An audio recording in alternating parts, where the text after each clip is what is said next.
Welcome to It's a Privilege podcast, where we explore the possibilities of our own privilege. This is the surprise part 3 on the topic of travel, which is very fitting because I'm currently traveling. Well, I mean, I'm sitting in front of you. I'm not moving currently, but I'm traveling across the country. Anyway, we highly recommend that you go back to the earlier parts of this series to get all the context from the first parts of this topic. Plus, there are a ton of great stories and perspectives that you don't want to miss. But on this shorter episode, we're going to dig into the following question. What kind of travel would be a waste of time? Does that exist? Well, we're about to find out. In the early episodes, we heard from Peter Teehan and John Ockenfels, 2 pilots that flew around the world to help raise awareness and funds to end polio. On top of that, as our co-host, we have James Tierney, private tutor, academic coach, and co-founder of Happy Valley Improv.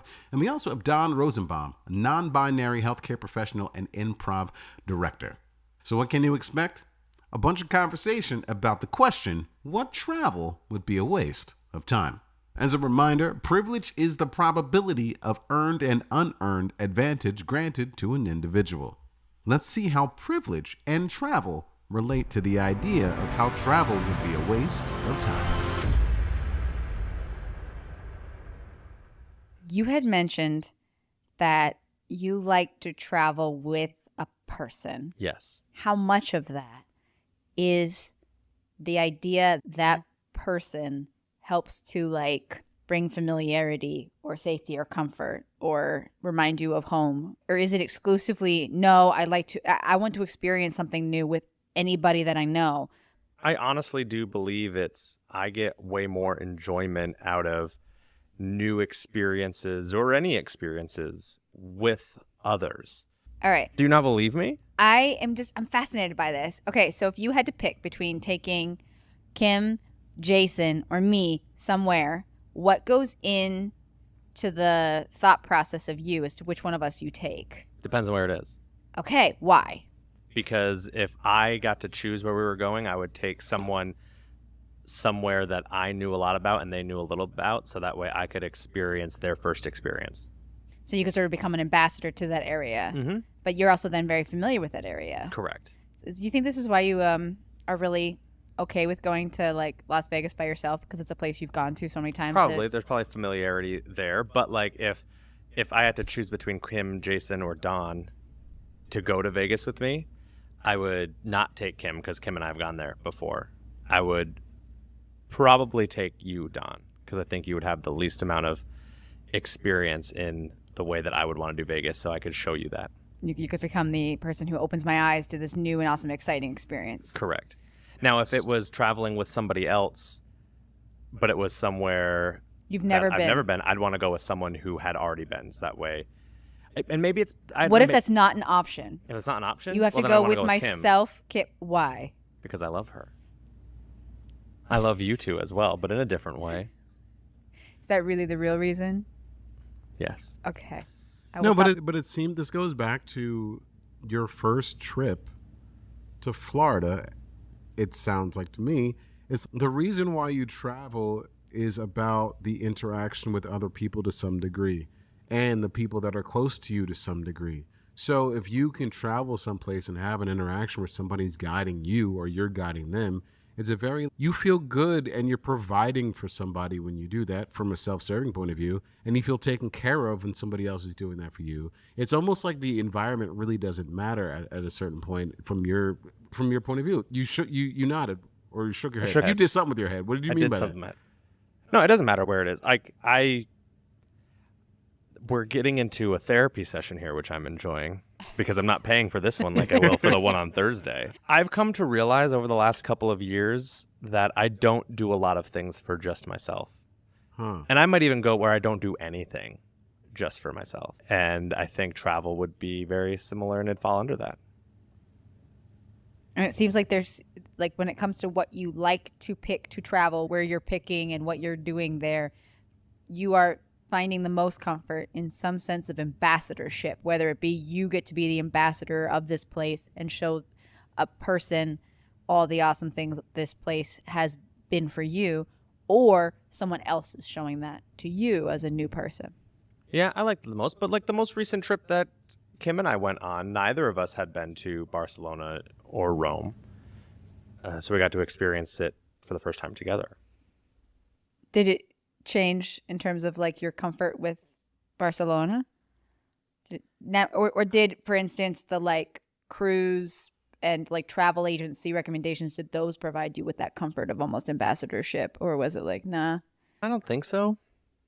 I don't think Kim nor I are the types of individuals that would just say, let's walk 2 miles that way and see what happens. Right? That, to me, I don't know if there's uncomfortability in that, or if the uncomfortability is that could be a waste of time. And that's something I really work on. Is I don't know where it comes from, but I hate wasting time.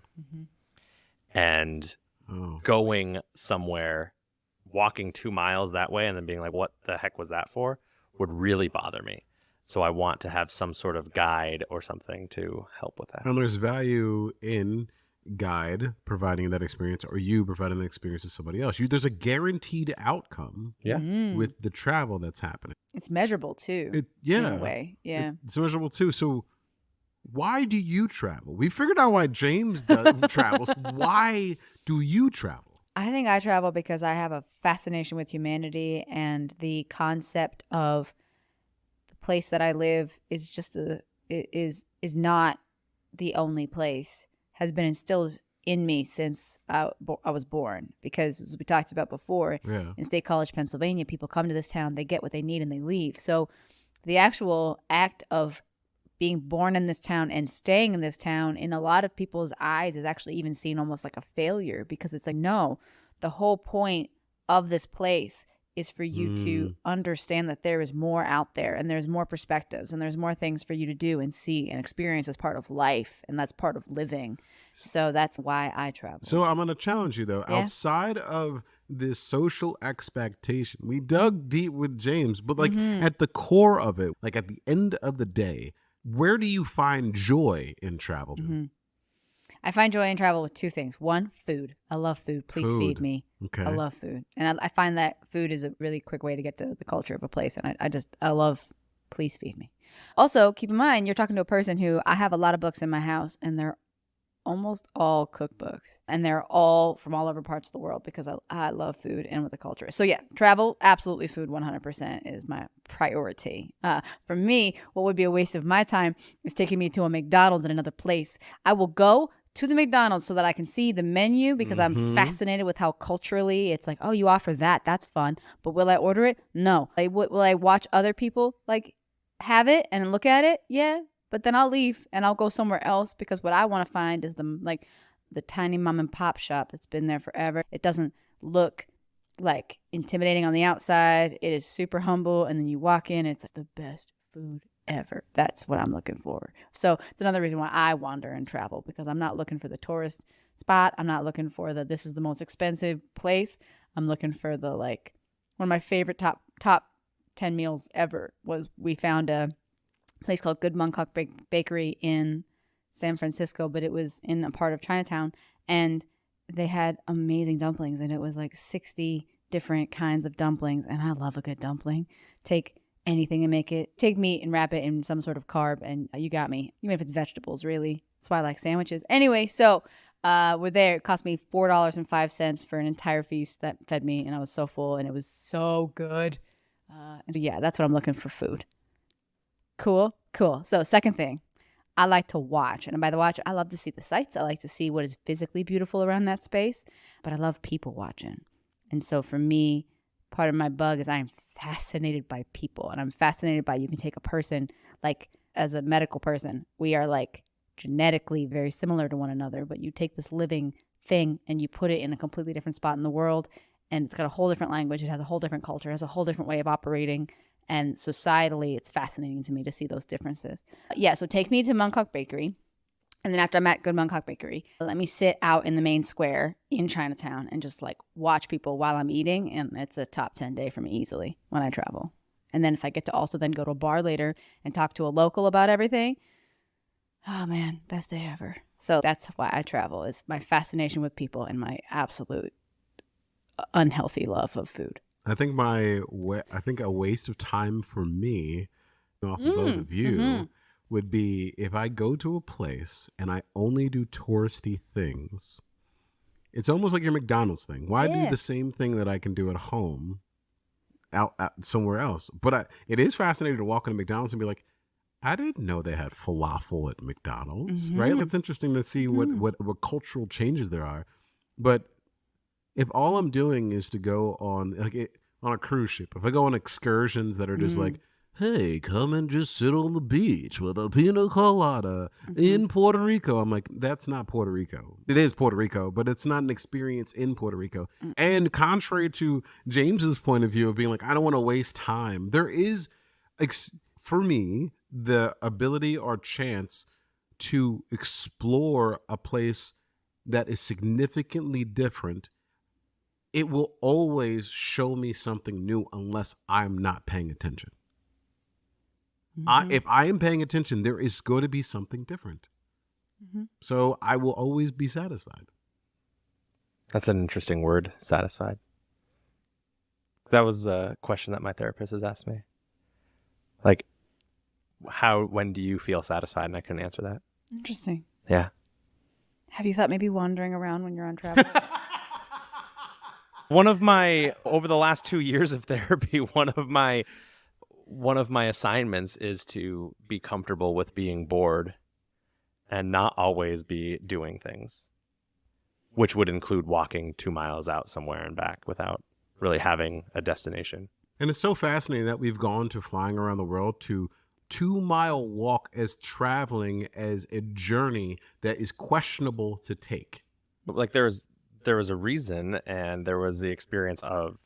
Not initially. They just said, hey, the dude was like, hey, do you want to just fly around the world? He's like, okay, fine, whatever. Well, yeah, but that is flying around the world. There's a purpose, there's a reason, there's an end, I'm doing this for this thing. I could say the same thing about walking 2 miles in that direction. Yeah, or in your case, you say, hey, I want to see if I can somehow get $5,000 in Vegas. Or is that even like a...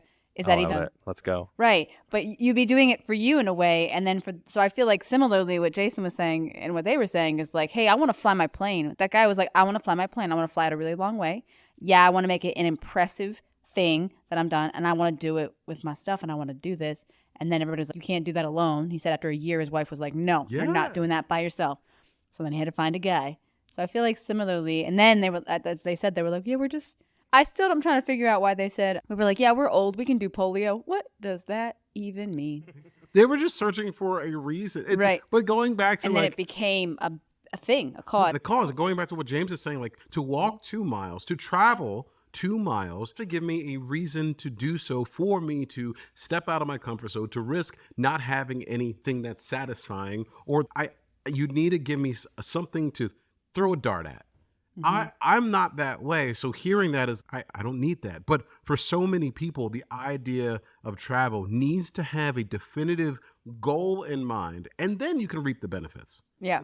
It's like there has to be a purpose of it that isn't the travel itself. Yes.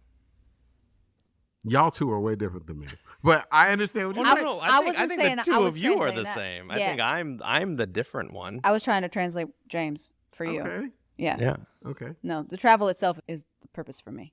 But this goes beyond travel for me. This is every walk of my life. I do very little things like just to do them or just for myself. Like I feel like there's always a purpose and there's always a reason.